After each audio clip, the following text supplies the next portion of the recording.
Welcome, listeners. Today, I am super excited to have Brianne Hollandsworth here. She is a physical therapist, and she has just such a fascinating journey up into this point of getting her here, being just such a pillar in the community of helping individuals overcome some of the physical challenges that we face on a regular basis. I know we've all been in a situation where we've maybe not been able to move at our best or have had some sort of pain and inflammation in our bodies. So we are all very familiar with how that works and what it feels like and how we want to get rid of it super quickly as possible, right? And so, Brianne, tell me a little bit about your journey here because it's very fascinating how you decided to become a physical therapist. Well, first off, Tina, thank you so much. I am so honored even just for that intro. But my journey has been kind of crazy. It was nothing that I would have expected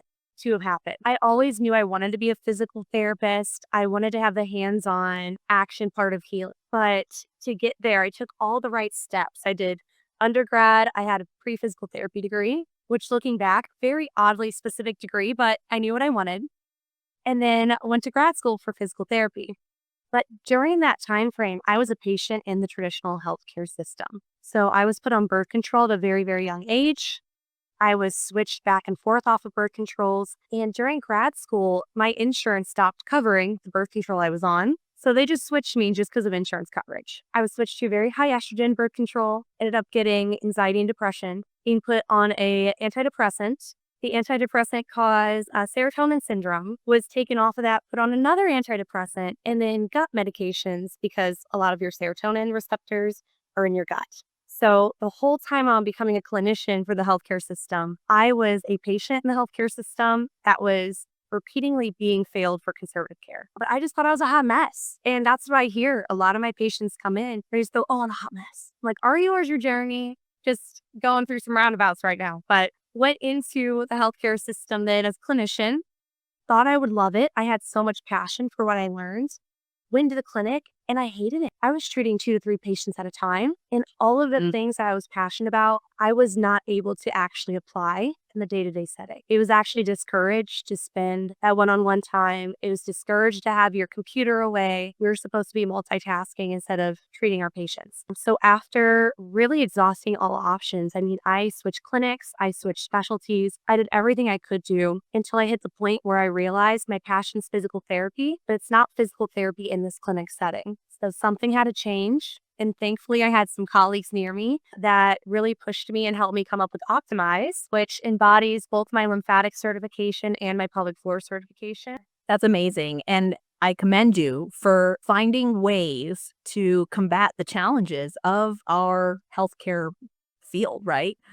Being a nurse and from that setting as well, there are a lot of things that don't work, right?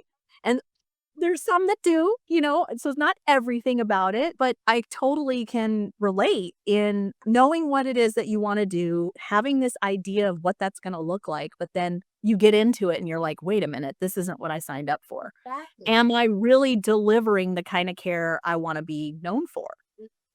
And so tell me a little bit more. I know that you've got an extensive, your sister, her journey too, kind of led you into this whole thing about lymphatics. And I think lymphatics is something coming from the holistic world. Lymphatics is something that the Western medicine culture really overlooks quite a bit. So tell me a little bit more about kind of how that came about. Oh, of course. So I like to say that I went into it just because not only was I healing myself, but healing others around me. And like you mentioned, my sister is lipedema. And lipedema is one of those conditions 10 to 11% of women have it, but it gets pushed off as obesity. But really, it's just underlying inflammation and a genetic disposition to have a certain type of fat tissue. You can have folks that have that genetic disposition that aren't having those symptoms because we're able to keep inflammation at bay. But unfortunately, we live in very, very inflammatory environments. So that sugar is there, and a lot of us are pushed to go down towards this disease process. So how I got into lymphatics specifically was I saw my sister go through the change of puberty, and that's when those lipedema cells, they're very receptive to estrogen. When women go through that puberty, pregnancy, or postpartum change, then that's what kind of triggers and activates lipedema. So she had the change in skin quality. She had all the symptoms that come with the easy bruising, the hypermobility, anxiety, depression, headaches, migraines, this whole slew of symptoms that is easily over medicated. I saw her go through, end up losing what she loved to do because she was self conscious about her body and how she interacted with her environment. I wish I was in PT school then, but I was not, as it was years later that I was reading in my cardiovascular book, lymphedema versus lipedema. And there was a picture of lipedema. I went, oh my gosh, that's her. That's my sister. And it just started a slew of me going into lymphatics fully. I just dove headfirst. Once I graduated, I became a certified lymphatic therapist pretty quickly because I wanted to treat her. And as soon as I was able to treat her, we reduced her leg volume by 10%. Wow. We had no pain for the first time in years. And that was that light bulb moment where I thought, I'm going to be doing this the rest of my life. And then to take that and apply it to the general population has been huge too. Like you said, it's a Western medicine kind of thought process to where we don't really address lymphatics. But No. your lymphatic system is your garbage disposal system. Every cell in your body uses products and also has waste products it gets rid of. And your lymphatic system picks up and disposes of those waste products. If our lymphatic system is not doing that, our body is really just filling with waste. Yeah. So we had general symptoms of the fatigue, the brain fog, anxiety, depression, restlessness, all of these things that are so hard to pinpoint. If we can stimulate the lymphatics and get things moving, it's going to make a huge change in your general health, whether if you have lipedema or not. Yeah, absolutely. Oh my goodness. And so when you're talking, I picture, most of our listeners are entrepreneurs. So entrepreneurs tend to put their own health on the back burner to take care of others, right? And so we run into these issues like sitting behind a desk, my shoulders kind of start to, scrunch forward a little bit. Like, how are those? Like, I know that your background is, you really, really are heavy into the pelvic floor and the lymphatics, but you do see people with these kinds of issues as well. And so what are some of the things that you see somebody who sits behind a desk often run into, like problems that you see? Oh my gosh. Well, I always say lymphatics and pelvic floor is the root and the core. So pelvic floor, literally right in the middle of you is the attachment point of so many muscles. And then your lymphatic system drains every cell in your body. So that's why I look at it from those two lenses. But like you're mentioning, if you're sitting stagnant and you're working, our bodies should be flowing rivers. We should not be stagnant lakes. We've all gone to Creve Coeur Lake and seen the moss and everything that grows on top. That happens in our own bodies when we're not up and moving. And sometimes it's not reasonable to expect someone to be able to be active while they're working. And that's okay. Anyone that's in an environment that's either highly inflammatory or they have to stay sedentary for their job, we just need to do more in order to support their system. So I teach a lot of my desk workers, one, good posture to keep your lymphatic systems open, breathing dynamics. Almost all of us breathe incorrectly. And everyone goes, I didn't know I could breathe wrong. Almost all of us breathe wrong. When we are sitting, we are adhered in our pelvic floor. It can't move too well. And we tend to be scrunched over and tighten our neck, so we neck breathe. So I teach breathing dynamics, proper breathing mechanics. So then that way, posture can stay nice and tall. Our diaphragm is moving, which moves our pelvic floor. And your diaphragm pumps at least 50% of your lymphatic fluid in a day. So looking at it from those lenses, I attack the things that I know is going to give us the most benefit. And then the small musculoskeletal aspects of we can strengthen this muscle, I add in. But when we attack the core, we're going to see so much benefit in just one session. I love that. Now, you and I were talking the other day, and as someone who absolutely loves breath work, and I also am a breath work facilitator, so I love that you're talking about this because breath is so important. It's the first thing we do as we're born, right? It's the last thing we do before we pass into the next life, right? And you and I were talking and we were discussing how kids, because we are so used to sitting, it's causing issues with the diaphragm. Tell me a little bit more about that. Yes, of course. When you look at a baby, you notice they're breathing with their whole diaphragm. You can especially tell when they're crying too. that they have such great rib cage expansion. But then whenever you're looking at someone that's older and you're seeing that we all have our shoulders up in our necks and our ribs are always stuck or we feel very tight in our mid backs, what is the in between that causes that? And we've noticed, especially through research, that when we are sitting through school age, then we're losing that diaphragmatic expansion. I also think that there is that factor, though, of when we're going into school and we're not having this movement throughout the day and we're having a lot of these external stressors put on us, then we go into our fight or flight a little bit. And we're not taught how to support that with that vagus nerve and diaphragmatic breathing. So we're also adding on top that anxiety component, that losing the vagus nerve functioning. And then that's just going to continue to make us neck breathers and continue to lose our breathing dynamics. So we could start seeing these issues with constipation in younger kids. I mean, that's the first thing I notice whenever I'm talking to a mom that goes, yeah, like I have to feed them like benefiber and all these different things. I'm going, have we looked at how they're breathing? This is where it starts. It starts when we're younger, and it takes a while for that dysfunction to become noticeable. And that's when we start to notice later on in life. People walk into my office and go, I'm a hot mess. I say, let's peel back the onions. Let's peel back the layers. Were you able to have a regular bowel movement when you were like 8, 9, 10? And they go, oh no, I would go like a week. They go, okay, well then we're probably starting with the diaphragm. We're probably starting with the sedentary. And we're starting with shame, trauma, things that we held on in our childhood ages that we didn't necessarily process and attack at that point. So interesting. And like in my nursing career, nowhere did we ever correlate breathing with bowel movements.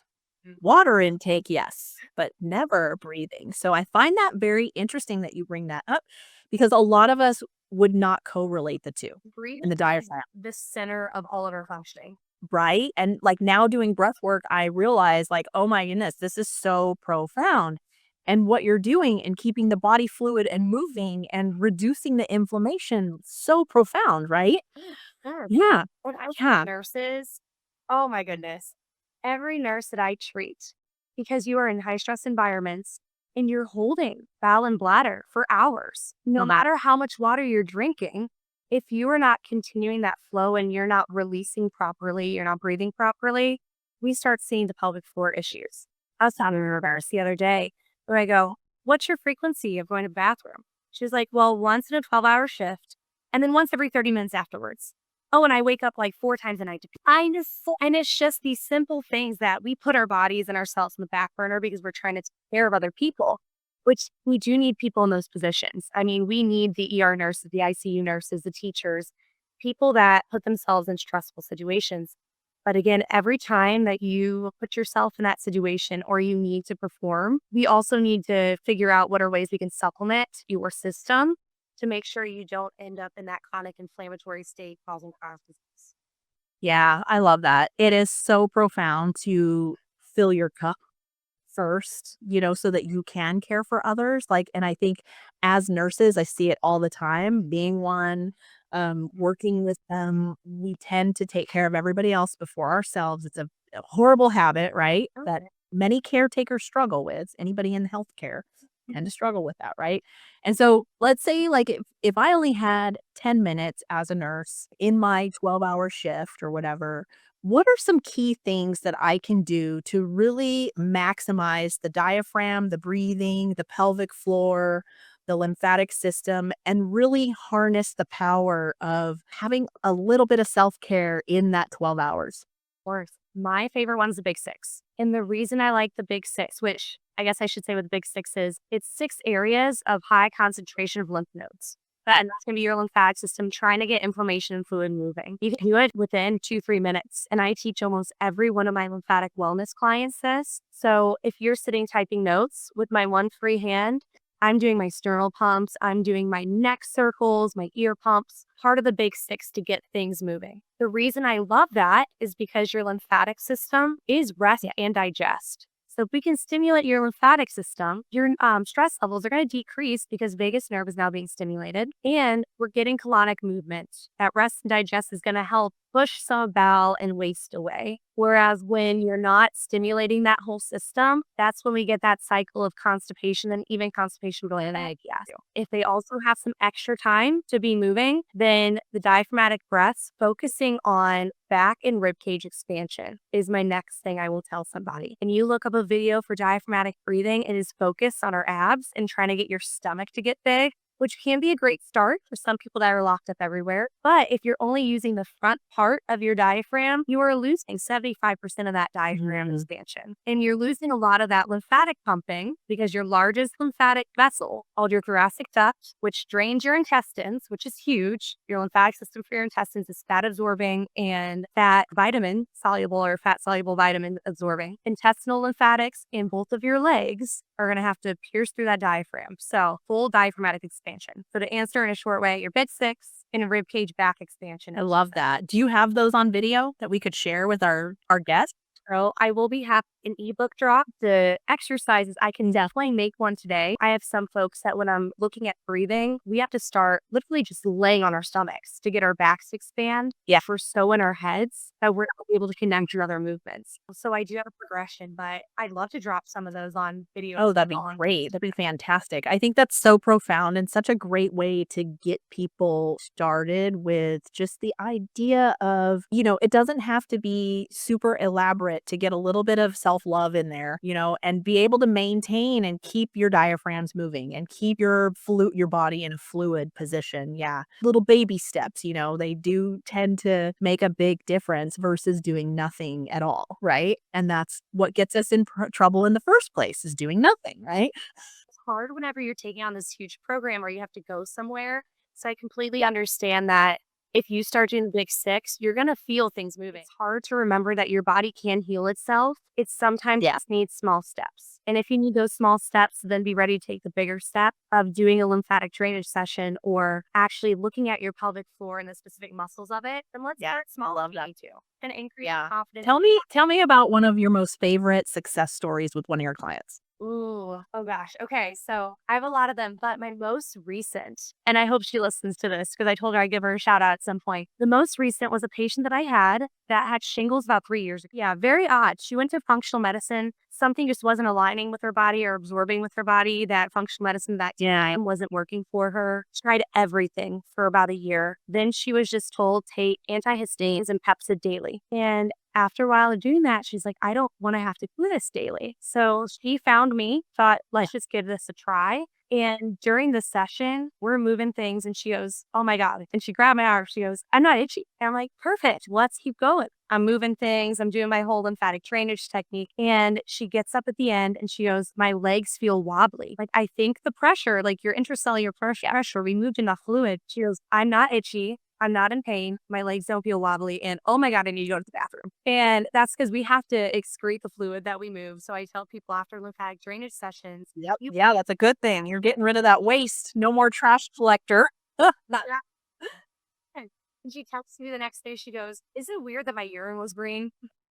Oh, like that's all the antihistamine. Yeah. Over time, her body was just in such a fight or flight trying to attack the shingles, which shingles attacks your nervous system directly. So it can be a more heightened response like she had, that her mast cells were going into hyperdrive. Histamine responses were going into hyperdrive. You just had to teach body that we can get rid of this waste. And once we removed a little bit of it, it's like her body just went right back into it. She then didn't take an antihistamine for about a week, which is huge from taking it daily, before she started with some symptoms again. Did another session and she came back. She goes, I haven't taken it in 3 weeks. I'm like, heck, we are now, your body gut health started improving and everything just kind of fell in line there, that she went back to functional medicine. We're able to address those vitamin mineral deficiencies and her body was actually responsive to it this time. So that was my favorite recently because again, it's one of those, she didn't have lymphedema. Physicians would just look at her and be like, she's healthy. She just has to take an antihistamine. Who doesn't take that? He made a huge change in her function with just 3 to 4 lymphatic drains. Oh my goodness. I think this is just so profound because it is so overlooked. And it is like, I tell my clients too, would you ever save your trash and just let it fester and ferment in your kitchen? You wouldn't, right? You would want to empty it out. And so you want to do the same thing for your body, right? I do find it so profound, especially, so many people are in a metabolic challenge, right? There's so much metabolic challenge. We have so much blood sugar dysregulation, which then leads to cardiovascular problems, weight issues, sleep issues, hormone issues, right? And so if you just start by firing up your chimneys being your lymphatic system, addressing your liver, and your body can then get rid of some of the waste that has been collecting, it makes such a profound difference. And, the cellulite starts to go away. Your legs start to shrink. The thighs aren't as bulky. Your arms aren't as bulky. Like for men, it's the abdominals, You can eat Yeah. better, you feel better, you're more likely to take more steps. Oh, it's right. Yeah, you can breathe. Yeah. You can bend over. You can touch your toes. Right? Yeah. Yeah. And then I also say, like, your chimneys are built into your body. Like, you using the chimney analogy. It is not, since you already have a chimney, the risk is so low Yeah. to stimulate that chimney. I would rather do a low risk, see what that does for us, and then supplement afterwards versus not utilizing what we already have. Because maybe you do need that medication. Some people, we can't avoid medications, and that's okay. Our healthcare system isn't completely bad. We are great at emergency medicine. Times we need a supplement, and that's totally fine. But if we can decrease the dosage that we need to add into our bodies externally, and we can utilize this chimney. Yeah, or maybe using it as needed instead of daily, or like that then also alleviates some of that trash, because we do have to medication's great, but it does have to be metabolized and excreted. And so it does kind of sometimes build up and overtax the body in ways. I say it has a price to it, how I say it. Can we use it? Absolutely. Does it help a lot of people? Absolutely. Does it have a price? Yes. you know? And so I highly recommend someone come to you first before having to go that route and clean up those chimneys. I mean, I've had my own amazing just 180 with just releasing some of that lymphatic fluid that just gets built up.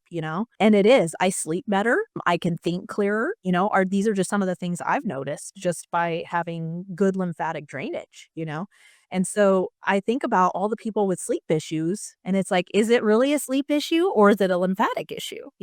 And specifically off of sleep, we keep Yeah. going back to breathing because it's literally Right? our pelvic floor, lymphatics, and just everything. But I have noticed that when people are having these sleep issues, one, obviously we have a lymphatic buildup, but two, because you're breathing with your neck and you're in that open mouth breath position, whenever you're sleeping, you're automatically decreasing your sleep quality. That's going to impact your hormones and you start down that spiral again. But I always tell, like you said, start with lymphatics. I have so many people that will come in for lymphatic wellness sessions. They're not really sure where to start. And whenever I can feel how your body's moving and how your systems are processing, that's when I'll give you the appropriate recommendations of, like I had someone last week, I felt her abdomen. I always start neck and abdomen because that's where we need to drain through. We need to unclog the clog first.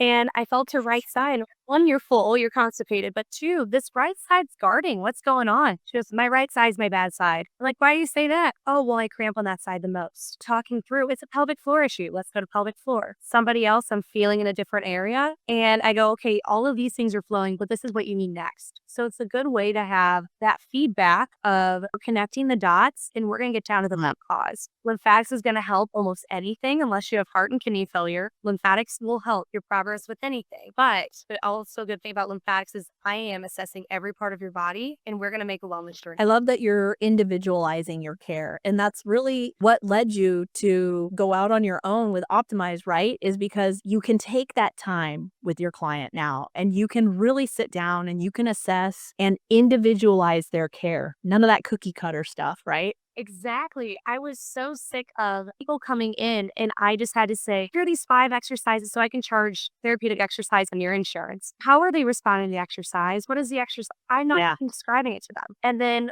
all the while, I'm sitting on my laptop, not even making eye contact with them. It can be very dehumanizing and very frustrating for someone coming in versus now with Optimize, I don't have any regulations other than staying within my practice, making sure that I'm qualified to do what I can do. And also there's some legalities with the state of Missouri at physical therapy. But as long as I'm staying within those guidelines, I can treat the patient as the patient needs. And I can meet the patient wherever they're at, either their physical therapy and they do need that kind of higher specialty of care, or they're just falling asleep and just needed to maintain. I can Yeah. take them where they're Wow, that is so profound. I love that. Now, if somebody wants to work with you, what is the best way to get a hold of you?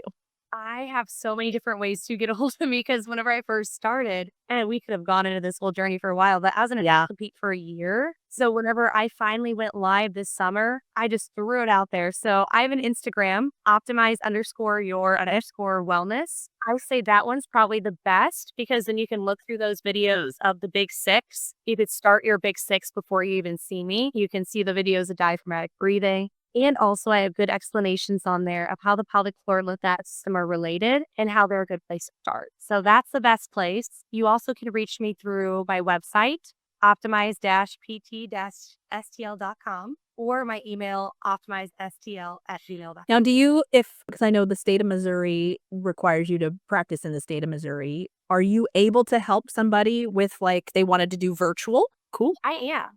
So I do have virtual visits. I don't have them on the Okay. booking link just because of how lymphatics is best served hands-on. But for pelvic floor, I do treat a lot of pelvic floor wellness. Virtually, it is very hard sometimes for moms to be able to leave their homes. So I can treat virtually in that sense. Another thing about the state of Missouri, which everything happens for a reason. I'm a huge believer that it does. As direct access hit right when I was going through this identity crisis of I have this spark of passion for PT, but I can't do it in the clinic. Direct access hit that same year, which means you do not need a script to see a physical therapist for physical therapy. So if you do have a condition or a dysfunction that needs physical therapy, like you're leaking or you have prolapse or you have a specific pain, you can still book and come on in. We don't need to have that start of going to the physician first. That's amazing. Yay, that's so exciting. Very We were one of the last states to get it. Wow. It's a good long time coming. Wow, that's amazing. Well, I so appreciate you coming on, helping our listeners, our entrepreneur listeners, and moms, and those just struggling with lymphatic issues. You are just such a wealth of knowledge. I love every conversation you and I have had. It's just been absolutely, mind blowing. When you get two, like research nerds together, we're just like, woo, and have you heard of this? And it's just such a great conversation. I always learn something new when I'm with you, and I so appreciate that and appreciate your time. And listeners, thank you so much for listening in today. Reach out to Brianne. She is phenomenal at what she does. Like, subscribe, share this podcast with a friend. We know that every single person out there needs this kind of help, and we appreciate you and depend on you to grow this amazing channel. So thank you so much for being here with me today.